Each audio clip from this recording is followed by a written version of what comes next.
मुमुक्षु जीव को क्या साध्य है ना। हाँ, मुमुक्षु जीव को मोक्ष सुख के अतिरिक्त दूसरा कोई भी साध्य नहीं है। सच्चा आनंद माने मोक्ष का आनंद कैसा है? कैसा है? स्वयंभू है, अपने से ही है, स्वयं सिद्ध है, आत्मा ही उस रूप होता है। यानी कहते हैं ना ज्ञानानंद स्वभावी, तो आनंद स्वरूपी भगवान आत्मा स्वयं ही है, वही मोक्ष का आनंद है। मोक्ष में ही, मोक्षमयी आत्मा में ही मोक्ष का आनंद छुपा है। साधक दशा का समय कितना कि असंख्यात समय है ना। साध्य रूप मोक्ष सुख का काल कितना? अनंत काल। सिद्ध दशा यानी मोक्ष दशा कैसी है कि महा आनंद रूप है, सम्यक्त्व आदि सर्व गुण सहित और द्रव्य कर्म, भाव कर्म और नो कर्म से रहित है। चौथे गुण स्थान में सम्यक दर्शन है, क्या वह राग वाला है? बोलो नहीं। हाँ, वहाँ राग होने पर भी सम्यक दर्शन तो राग रहित ही है। और सम्यक के साथ राग कैसा है कि भले ही वो सम्यक दर्शन के साथ हो, लेकिन राग तो बंध का ही कारण है और सम्यक्त्व मोक्ष का कारण है। दोनों की जाति जुदा जुदा है। समझ में आया? चैतन्य तत्व कैसा है? हाँ, उसकी अद्भुत महिमा है, उसमें अनंत स्वभाव है। किसकी? चैतन्य तत्व की। चैतन्य तत्व मतलब मैं निज ज्ञायक भगवान आत्मा, इस देह देवालय में विराजमान निज ज्ञायक भगवान आत्मा अद्भुत महिमावंत और अनंत स्वभावी। अनंत स्वभावी मतलब अनंत गुण वाला, अनंत गुणवान है ना। सम्यक दर्शन किस प्रकार प्रकट होता है कि आनंद के अपूर्व वेदन सहित ही सम्यक दर्शन प्रकट होता है। जब दृष्टि अपने निज ज्ञायक भगवान आत्मा की तरफ स्वयं सन्मुख होती है, आत्म सन्मुख होती है, तो उस समय जो आह्लाद आता है, वह आह्लाद, वह सम्यक, वह आह्लाद, वह आनंद ही सम्यक दर्शन रूपी होता है ना। और ऐसा आह्लाद, ऐसी प्रसन्नता, ऐसा आनंद अपूर्व है, मतलब पहले कभी भी ऐसा वेदन नहीं हुआ है। फिर जब सम्यक दर्शन होता है तो उसके साथ धर्मी को क्या होता है कि निशंक आदि 8 गुण होते हैं और चैतन्य के अनंत गुणों का रस सम्यक दर्शन के साथ वेदन में आता है। जिसने चैतन्य सुख नहीं चखा उसे क्या होता है? जिसने चैतन्य सुख नहीं चखा उसे गहराई में, यानी बहुत ज़्यादा अंदर तक राग की, भोग की, पुण्य की आकांक्षा लगी रहती है। उसे केवल लौकिक सुख ही दिखाई देते हैं और उनको पाने का ही वो प्रयत्न करता रहता है और अनंत दुखी होता है, क्योंकि एकमात्र सुख तो चैतन्य सुख में है। और सम्यक दृष्टि जीव कहाँ वर्तता है, मतलब कहाँ पाया जाता है कि भैया अपने चेतना गुण में ही, अपने चैतन्य स्वरूप में ही, अपनी चेतना में ही तन्मय वर्तता है, राग में नहीं वर्तता। धर्म से क्या मिलता है? धर्म से क्या मिलता है कि धर्म से आत्मा का वीतरागी सुख मिलता है। धर्म का मतलब क्या? धर्म का मतलब धर्मी की तरफ दृष्टि होके धर्मी में ही रम जाना, ये धर्म है ना। यानी ज्ञान का ज्ञान में स्थिर हो जाना। कहते हैं ना चारित्र खल्लु धम्मो, है ना। वास्तव में चारित्र, और चारित्र मतलब क्या होता है? अपने स्वभाव में स्थिरता का नाम चारित्र है, वही वास्तविक धर्म है। तो बेसिकली धर्म, पूर्ण धर्म की तो कहना चाहिए पूर्णता तो अपने ज्ञान में, जब ज्ञान स्थिर हो जाता है पूर्ण रूप से, है ना, पूर्ण वीतराग दशा हो जाती है, तो वही वीतरागी सुख होता है। तो उस धर्म से वही मिलता है। और यदि हम पुण्य को धर्म माने तो पुण्य को धर्म मानेंगे तो भैया वो तो संसार का ही हेतु है, संसार का ही कारण है, मोक्ष का कारण नहीं है। ऐसे पुण्य को कौन चाहता है? कि जो अज्ञानी जीव है वो चाहता है। ऐसे पुण्य को अज्ञानी जीव चाहता है। तो धर्मी किसे चाहता है? कि धर्मी तो एकमात्र अपने चैतन्य चिंतामणि, उस सम्यक रत्नत्रय रूपी आत्म द्रव्य को ही चाहता है, उसके अलावा किसी और को नहीं चाहता है। अब चाहने का मतलब भी ये है कि वो है, उसके पास ही है, तो मात्र उसको उसकी ही प्रतीति रहती है। और यदि कोई स्वर्ग का देव आए तो आए, कोई चमत्कार की बात नहीं है, क्योंकि वास्तविक चमत्कार तो मेरा स्वयं का चैतन्य चमत्कार है। मेरा चैतन्य देव ही चमत्कारी है ना। तो वीतरागता का जो साधक धर्मी होता है वो किसको नमन करता है? कि देखो, वो वीतरागता का साधक धर्मी व्यवहार से वीतरागी देवों को और निश्चय से अपने शुद्धात्म देव को, वीतरागी स्वभाव उसको नमन करता है। बाकी इसके अतिरिक्त वो किसी देव को नहीं नमता। अरिहंत के शरीर में रोग या अशुचि होती है क्या? अरे अरिहंतों का शरीर होते हुए भी वो अशरीरी ही होते हैं, और उनके शरीर में, अरिहंत के शरीर में रोग नहीं होते। क्यों? क्योंकि राग नहीं होता। तो जब राग नहीं तो रोग नहीं। रोग का संपूर्ण रूप, राग का संपूर्ण रूप से अभाव है, तो रोग का भी संपूर्ण रूप से अभाव है। परम अहिंसामय उनका शरीर होता है। और साधक के शरीर में रोग आदि होते हैं, होते हो तो हो, लेकिन साधक उनको रोग नहीं मानता, क्योंकि उसके लिए तो सबसे बड़ा रोग राग है। शरीर के रोगों से उसे कुछ भी फर्क नहीं पड़ता, क्योंकि अपने अंतरंग में तो उसको सम्यक्त्व रूपी रत्नत्रय ही शोभित हो रहे हैं। मुनि राजों का श्रृंगार क्या है बताओ?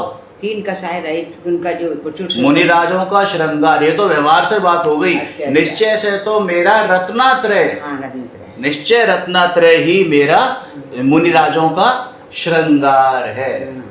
और 3 कषाय चौकड़ी का भाव तो वो तो बाहर की बात हो गई ना, वो तो अपेक्षा की बात हो गई। इसका कुछ संवेदन कर रहे हैं। 3 कषाय रहित, 3 कषाय तो वो तो अपने आप गई है ना, उन्होंने जिसका आश्रय लिया। श्रृंगार किसका है? श्रृंगार तो मेरे रत्नात्रय का ही है। ऐसे मुनियों को देखने से अपन को क्या होता है? ओहो, बहुमान से उनके चरणों में सिर नम्रीभूत हो जाता है, और मोक्ष मार्ग के प्रति उल्लास, आह्लाद, प्रसन्नता जागृत होती है। कोई धर्मी अकेला हो तो धर्मी अकेला ही होता है, और साथ में अनंत धर्म, अनंत गुण उसके अंदर विद्यमान होते हैं। और अकेलेपन में भी वो उकताता नहीं है, क्योंकि सत्य मार्ग में वह निशंक है। एकत्व उसको अपने से ही एकत्व है। किसी पर वस्तु की, पर द्रव्य की, पर जीवों की सहायता की आवश्यकता नहीं है, अपेक्षा नहीं है, इसलिए धर्मी अकेला ही है। हाँ, अकेला ही है। मोक्ष मार्ग में कोई भी जीव किसी दूसरे जीव के साथ चला ही नहीं, अकेला ही चला है।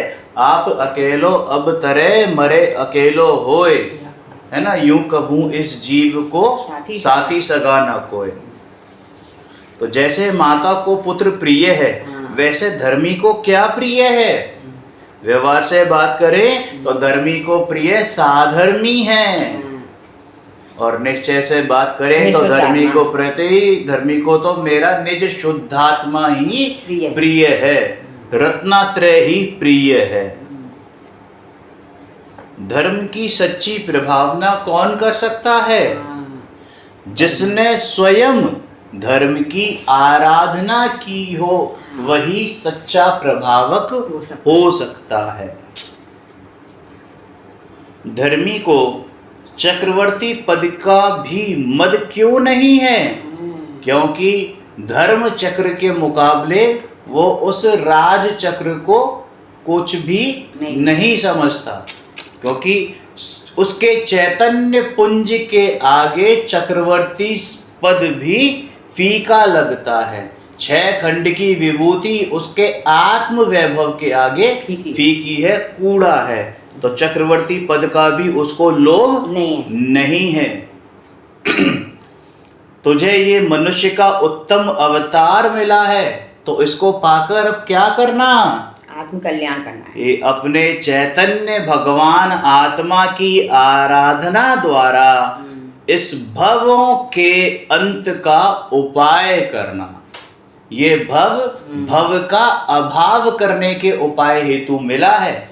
इस भव को क्या कहते हैं, भवावली मत बनाओ। मतलब भवावली मतलब भवों की चेन मत बढ़ाने में लगाओ, भवांतर हो जाएगा हैं? भवांतर करो। हाँ, भवांत करो। शरीर के सुंदर रूप का मद धर्मी को क्यों नहीं है? क्योंकि सबसे सुंदर रूप तो उसका चैतन्य स्वरूप है, और ऐसा चैतन्य स्वरूप जिसने देख लिया, उसको शरीर जैसा अशुचि पदार्थ चाहे बाहर से कितना ही सुंदर कामदेव रूपी शरीर ही क्यों ना हो, वो भी उसको अशुचि ही नजर आता है, और उसको मद होता ही नहीं। सोना चाहे मिट्टी के घड़े में रखाओ और चाहे खुद सोने के घड़े में रखाओ, उस सोने की कीमत तो सोने से ही है। आत्मा किससे शोभित होता है? आत्मा तो सम्यक दर्शन रूपी आभूषण से शोभित होता है, रत्नात्रय से शोभित होता है। सर्वाधिक उत्कृष्ट पढ़ाई क्या है? क्या अध्ययन करना चाहिए? कि भैया अपने ज्ञान द्वारा आत्मा की अनुभूति जो हो, जिस ज्ञान द्वारा आत्मा की अनुभूति हो, सर्वोत्कृष्ट उत्कृष्ट सर्वाधिक उत्कृष्ट पढ़ाई वही है। सच्चे श्रुत ज्ञान का फल क्या है? कि आनंद और वीतरागता। सच्चे श्रुत ज्ञान का फल, सच्चे श्रुत ज्ञान का फल उस श्रुत ज्ञान का नहीं कि हाँ जो हमारे को ये बढ़ाने में लगा रहता है कि हम ये जान लें, हम वो जान लें, हम फलाना जान लें, हम ये कर्मों के नाम याद कर लें, 93 प्रकृतियाँ, 148 प्रकृतियाँ, इनके नाम याद कर लें।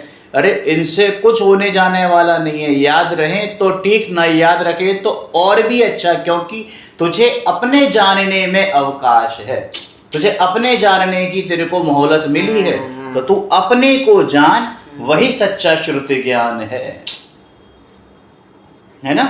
और उसका वही फल क्या है? आनंद और वीतरागता।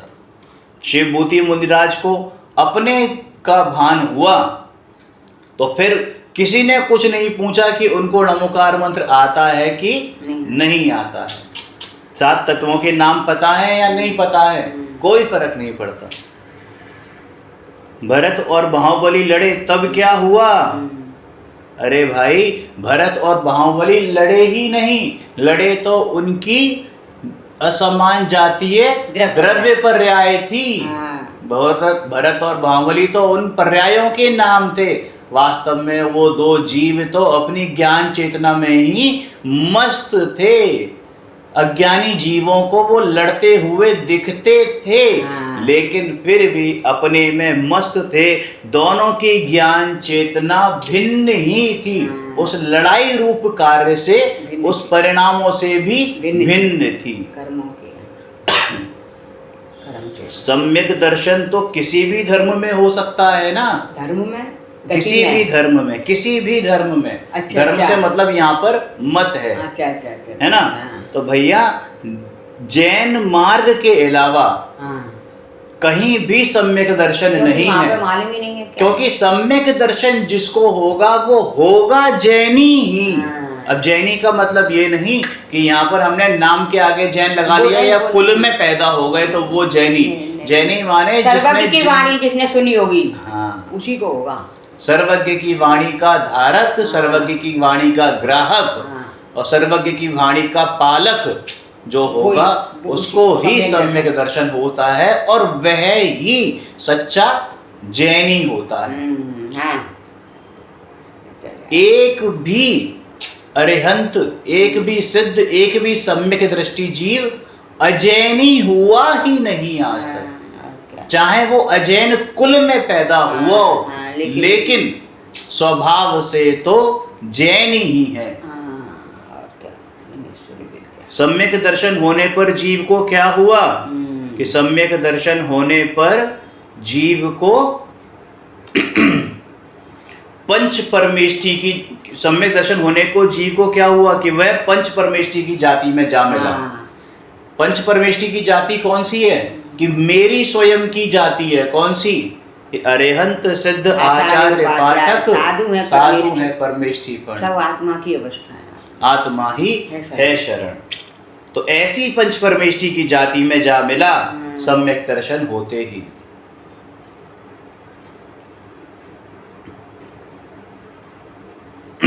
सम्यक दर्शन के बिना शुभ करनी भी कैसी है। शुभ करनी मतलब कि शुभाशुभ भाव कह, शुभ भाव कह लो, शुभ क्रिया कह लो, कि जीव को दुखकारी है, क्योंकि दोनों में यानी सम्यक दर्शन में और शुभ करनी में अत्यंत अत्यंत अत्यंत भेद है, अत्यंत भेद है। एक मतलब दोनों में 36 का आंकड़ा है, दोनों की डायरेक्शंस जुदा जुदा हैं। सम्यक दर्शन सुख का कारण है और शुभ करणी दुख का कारण है, क्योंकि आश्रव है। और जैन मार्ग कहता कैसा है कि भैया जैन मार्ग तो भगवान होने का मार्ग है।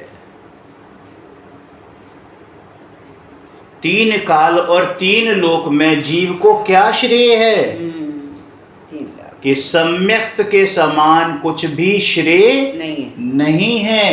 एकमात्र मेरा गायक भगवान आत्मा की तरफ दृष्टि, बस वही श्रेय है।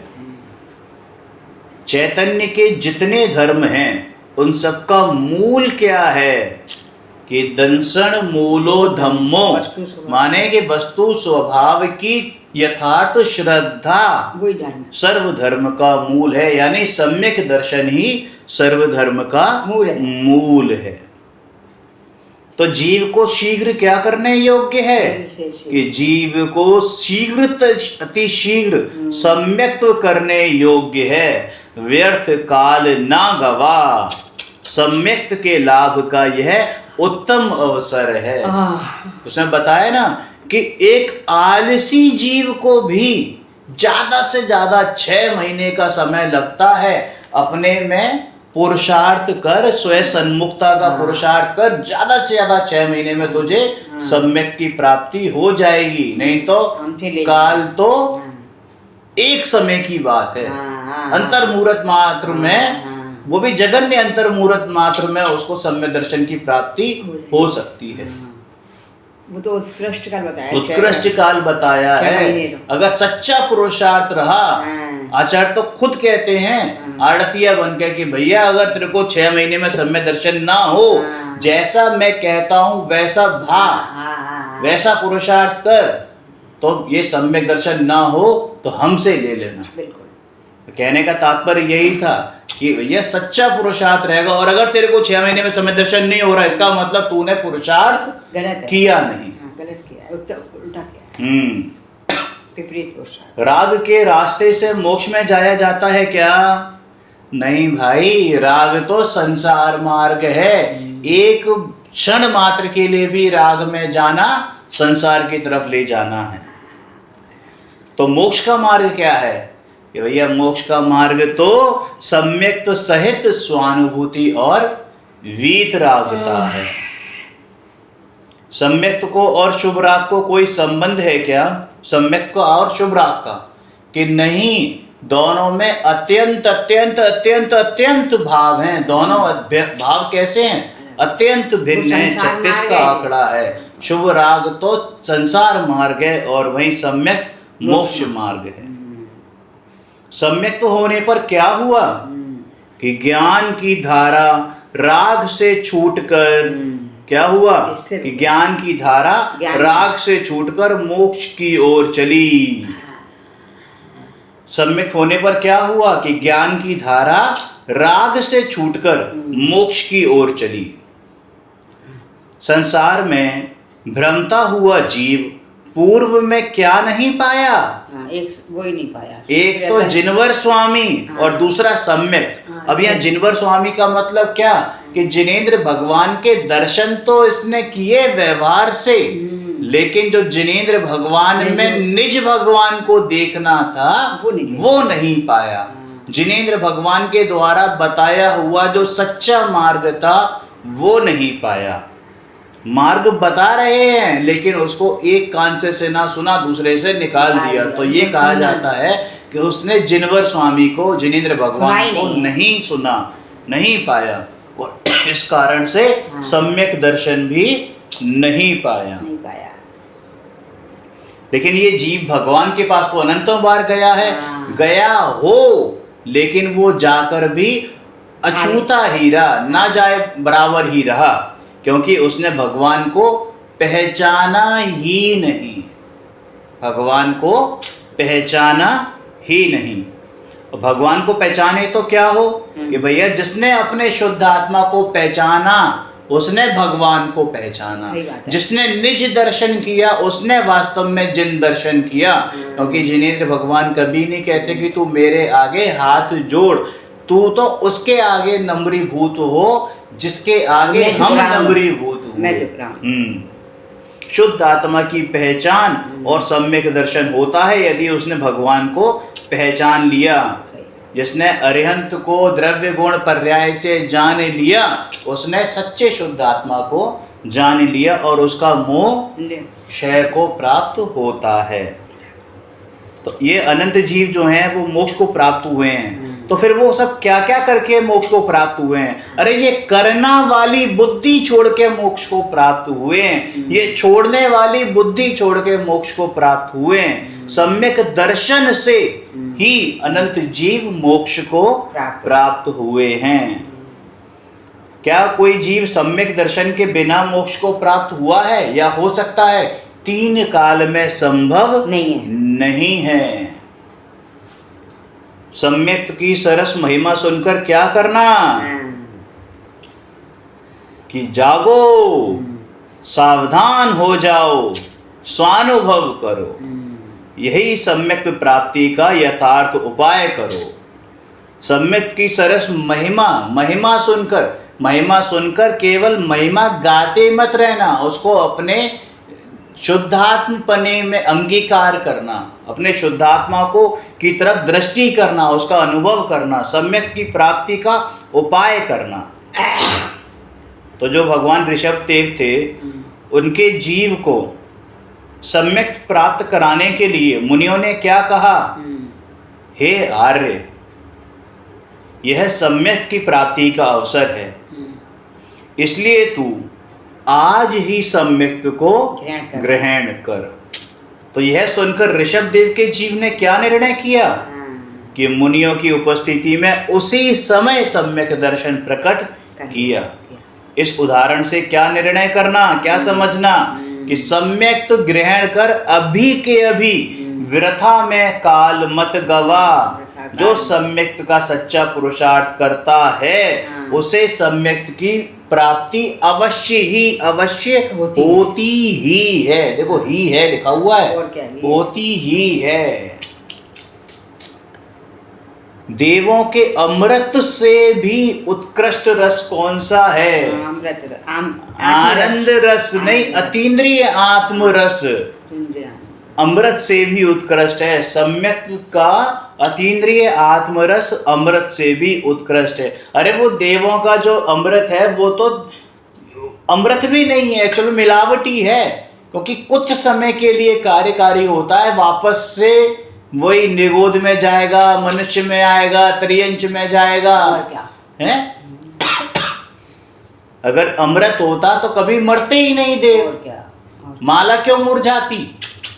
33 सागर के जो आयु वाले होते हैं सर्वार्थ सिद्धि, उन तक को अमृत नहीं मिलता, क्योंकि वो तो अपने आनंद अमृत का भोग कर रहे होते हैं। उनको उस अमृत से कोई लेना देना भी नहीं होता है। सम्यक्त का अतीन्द्रिय आत्मिक रस ये उस अमृत से श्रेष्ठ उत्कृष्ट है, क्योंकि वो तो वास्तव में मिलावटी अमृत है।